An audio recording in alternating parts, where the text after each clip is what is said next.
This is about my third or fourth time living here. I've lived here about 8 years now in the same place. I came here from the Caribbean coast to be near the Veterans Administration Hospital. I've reached the age where I need health care, and there it is. I can't afford to live in San Diego. Hey Gen Max, you just met Lynn, and we are in Tijuana, not far from the border here, and we're in the Solar neighborhood, and we're actually out for breakfast together. His apartment is being fumigated today, so it's torn up a little bit. So we're out to breakfast, and we're going to learn about his experience living in Mexico for the last quite a number of years, and why he moved 8 years ago to Tijuana, because I'm doing a few videos here on the border about people who do live on the border, on the Mexican side. And yeah, so let's hear a little bit about his experience over here. I've been living in Mexico over 30 years. Most of it down south, like Mazatlan, Vallarta, Cabo San Lucas, very briefly. The Caribbean coast, which is paradise for a free diver. I lived here a couple times just to save money or something. This time I moved here to be close to the medical. I know a lot of people in the expat group here, and the majority of them are living here because San Diego is so expensive and here it's not. Although it's getting more expensive because it's getting big. It's tripled in size to over 3 million people probably in the last 8 or 10 years. I've never seen anything like it. And you go downtown, you think they're trying to rebuild it into Manhattan with the skyscrapers and stuff. It's not a typical Mexican town at all. And nobody sees it that way, and Mexicans see it as kind of like living in California. So Lynn has lived in different parts of Mexico, so we're going to focus down here, and let's start with some advice for someone who might be considering moving to Tijuana. So who's a good candidate, who's not such a great candidate for moving here? I'm not sure who candidates are, but as I said, I'm a member of an expat group here, which is about a quarter Americans, a lot of other countries. And the big reason people live here is because it's cheaper. Mexicans come here a lot of times because there's jobs. You see all these taxi drivers came over here from Veracruz, like 3,000 miles away for jobs. And the place is growing, it's big. They build an automobile here.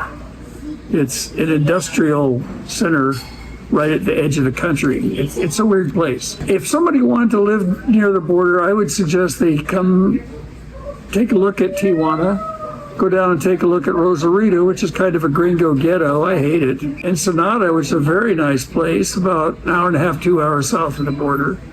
Take a look around if you want to be in the border thing. The big advice I would give Americans moving to Mexico, based on what I've seen all over, is don't sell your house in Iowa, come down here, and then want to buy a house right away. It's crazy. You wouldn't move to Kentucky without checking out the market and stuff. People come down here and buy a house, they buy a condo the first day they're in town. They come in town looking for a house to buy. Rent first. Find out where you want to live. Check the local. You can't go online to find places to rent here. If there's something on Facebook or something, it's Gringo slanted, it's going to be expensive, it's going to be something wrong somewhere.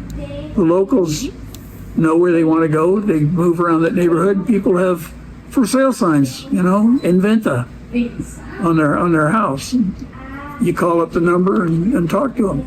If you can't call somebody up and talk to them on the phone here, then you probably really shouldn't be thinking of buying a house. You probably should learn some Spanish or get a good interpreter or something. You see a place you like, rent before you buy, even if that's a matter of years, because why not?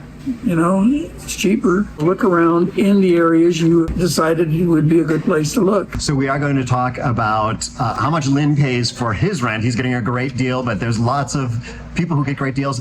But as Lynn said, you cannot find them on the internet. You have to be boots on the ground. I've got a video about La Paz and finding rentals. One that you can find, I got 2 videos. One where you can find stuff on the internet and it comes with almost like a concierge and the service is really high, but they're very expensive. And then others where people walked down the street, talked to locals. I've got another video from Tijuana where someone met another expat and he said, well, this is where I'm living and it's this price. So that's the way you find good deals. But Lynn also mentioned choosing the right neighborhood. So let's talk about neighborhoods, because safety is an issue in Tijuana. Tijuana statistically is not a very safe place. So, and a lot of the areas along the border are also not super safe. So let's figure out, like, how do you find the right neighborhood? Because it is, there's pockets that are probably very violent and pockets that are very safe. So let's see how he kind of judged where was a good place to live. Okay, this is something that the internet can be helpful. For one thing, there's Facebook groups. There's about 4 expat Tijuana Facebook groups that you can join and talk to people. One of them that I'm in have parties once a month where people actually can talk to each other. This is a good place to start finding out people who actually live in a place. As far as Tijuana specifically goes, yeah, it's number one in murders and all that, but all those take place down in the southeast part of town. And they're drug gang killing each other things. Other than guys going nuts and stabbing their wife or something, there's not that much in the way of real, like, murders go on here. So what you want to do is you want to stick to the West End. You want to stay around town. A lot of people are moving to Libertad these days, which is right at the border. I live in Soler. The next place over is called Alemán. Both of those are on the international highway. So a lot of people live there who work in the States because it's really easy to go up there. Playas is kind of another gringo ghetto down at the beach. The traffic there is insane. The weather is not as good. It's cloudy, but a lot of people live down there. So the thing is, be there, be in the town you want to live in, talk to people, go around and look at it. You know, that's what people don't do. They rush in, see a house for sale and buy it, and the next thing they know, they got, you know, a horse standing on their street corner or cartels coming in or something, you know. And so true about the weather in Playas. I woke up in Playas this morning, it was chilly and there was a marine layer. And this is very similar in San Diego. In San Diego, when we lived there in the winters, we were on the beach, and yeah, the weather is different when you're super close to the beach. Sometimes you might consider that good. Sometimes you might consider that not so good. So let's talk a little bit about just the idea of living near the border and why Lynn has chosen to move from southern Mexico up to here, and a little bit about crossing the border, things like that, just the logistics of making it happen. Okay, crossing this border is a nightmare. The area is growing so fast, they just can't keep up with it. Not that they particularly care. So it can take you, I once saw lines to cross the border going to the U.S., 5-hour wait standing in line on foot. 5 or 6 hours on cars, not uncommon. If you get a Century card, that's good. I couldn't get one. You know, there's a lot of reasons you can't. It can take years to find out, etc. So it's a big deal. On the other hand, having 2 cities this size, like 1 million in San Diego, 3 million here, on a national border is pretty much unique in the world. There's nowhere I've ever heard of that's like this, especially like a first world, third world divide. And Tijuana doesn't really look third world in most places, or in some places. It looks like a road company, California. But in point of fact, I shop on both sides of the border. Anytime I go to the States, I pick stuff up. People come down here and buy stuff. So there's different shopping opportunities. There's different, you know, if I wanted to go to the beach, I would go to San Diego because they got really nice beaches. Here they got one beach that's incredibly polluted, you know, which is common throughout Mexico, by the way, is polluted ocean water. So there's a lot of reason. I know a lot of people who live here and work in the States. Maybe it takes them a couple hours a day sitting in the car. The girl's putting on her makeup in the borderline. But if you can earn dollars and spend pesos, you're ahead of the world, you know. Rent's down here. I'm very fortunate. I pay $300 a month rent for a townhouse. Everybody is blown away when they find out I pay that. The next place over similar to it is probably going to cost $700 or $800. It cost $300 8 years ago, but now it costs $8, $9 more.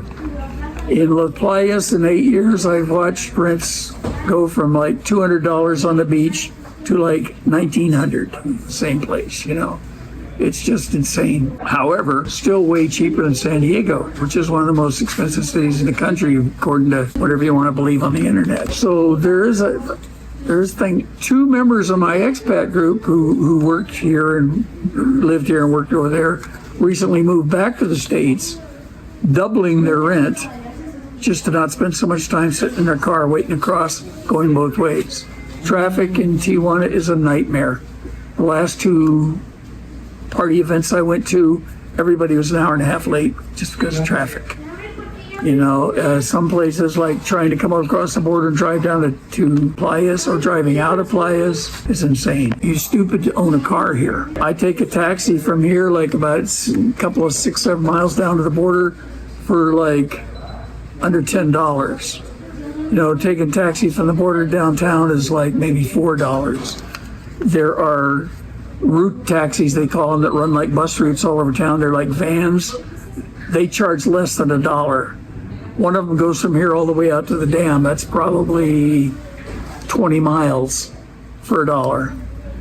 And plus they have big buses too. So getting around is not a problem. Partly because of that, the area I live in has a lot of stores. They have 2 or 3 supermarkets here. I don't have to leave here to buy food. So not a problem, but that's something to think about when you're looking for a place. There's places down the south end where you really need your own car just to eat. Yeah, that's probably very similar to the U.S., except that in the U.S., most places you do need a car because it's very suburbanized. In Mexico, it's less so. The zoning is different. There's often mixture of little small shops and restaurants just kind of built into neighborhoods. So having a car in Mexico generally is less needed, and also much better public transportation. It's like private public transportation. I actually took one of those buses, and it was less than $1 to get from the border over to downtown Tijuana, where I just crossed the border, and some other YouTube video told me which bus to get on, and boom, I was across to downtown in no time for almost nothing. So knowing how to get around is important. And let's talk about speaking Spanish, because that's another thing that will really lower your cost of living, because you access things that if you're an English speaker, you don't really get to access. Lowers the hassle of living. And I really suggest everybody, if they're thinking of moving to Mexico, start learning Spanish now, by whatever means you can. Even just speaking simple phrases makes you more friendly. It makes you more human, and it makes you less like you get the Gringo prices in the swap meet or whatever. It's a very easy language to learn. A lot of people don't think so, but English is one of the most difficult languages in the world. You're lucky if it's your native language. Spanish is really pretty simple to learn. So definitely Spanish helps, even here so close to the United States. Not everyone speaks English, and probably, the majority of people I've run across, they don't. This is Mexico. Spanish is their language. Also, pesos versus dollars. So let's talk a little bit about that, because in La Paz, some places will accept dollars, but for the most part, you're going to get a really bad rate. So you should pay with the currency of the country that you're in. But areas like Cabo, which is very tourist, they accept dollars a lot more freely. So I'm interested to learn here on the border, what's it like? Dollars are totally accepted here, maybe even preferred, depending on which way the exchange rate's going. And the exchange rate, people in the U.S. don't know. In Mexico, you can't walk 2 blocks without seeing the exchange rate in lights in front of a building somewhere. Everybody knows if it went to 17.1 to 17.3 pesos a dollar. And yes, very acceptable. They don't like change. Nobody likes quarters and dimes and stuff. It's like, what do you do with it, But other than that, Bill, I bring tours over here. I tell people when the bus comes, just hand the guy $1 and take whatever change he gives you. Get your exchange, if you want pesos, exchange them there on the U.S. side of the border, because you get a little better rate. Have small bills. A $20 bill is a lot of money here. You can't walk up to some taco stand and give them a $20 bill. Small change. You want dollars, stuff like that. And the same way you go to an ATM, it gives you a bunch of 500 peso bills, like nobody wants them. So it's a dual currency economy, pretty much 100%. My rent is in dollars. A lot of people's rents here are in dollars. It's illegal to say, okay, the rent's $500 a month, but everybody does it. It's so true about the ATMs that Lynn just mentioned. I'm spitting out 500s. I found that if you ask for a very small amount from the ATM, that it will spit out smaller bills. But if you ask for a large amount, it's just going to be all 500s, and they're very hard to use. It's a cash-based society mostly. A lot of places will take a credit card, but yeah, if you have something that's like 20 pesos or something, it's like $1, and you hand them 500, which is like 25, the probability of them having change is slim. So I'm actually going to be working on a video about how to change those pesos. One thing is go to Walmart and use the self-checkout lanes. And you could buy like a pack of gum, put in there 500 pesos, and it'll spit out all your change, and there's no one there to say boo about the fact that you've broken your 500 peso note. So Lynn is a veteran, and so he has access to the VA hospitals, and I know a lot of you watching this are interested in this topic, so let's talk a little bit about VA healthcare while living in Mexico. This kind of ties into my talking about the border crossing and stuff like that. I walk across and get on the trolley. You don't need a car. Car might take you hours to get across. The trolley goes downtown. It goes out to the shopping centers and the surrounding communities, goes to the VA, goes to the university, and there's buses and stuff. You don't really need a car to get around San Diego, which is a good thing because it's impossible to get taxis there, and the taxis are really expensive. When you're used to Mexican taxis, and you get in something you think it's going to be $1, it's $20. It's scary. And not to mention, the taxi driver in the U.S. probably doesn't speak English. Yeah, there's vets that live in Mexico. They send me mail, which I pick up once a month. I can't talk them out of it. They've set up a little internal communication system that works pretty well, except they don't want to use it. They call you. I guess they will call a Mexican number to set up appointments.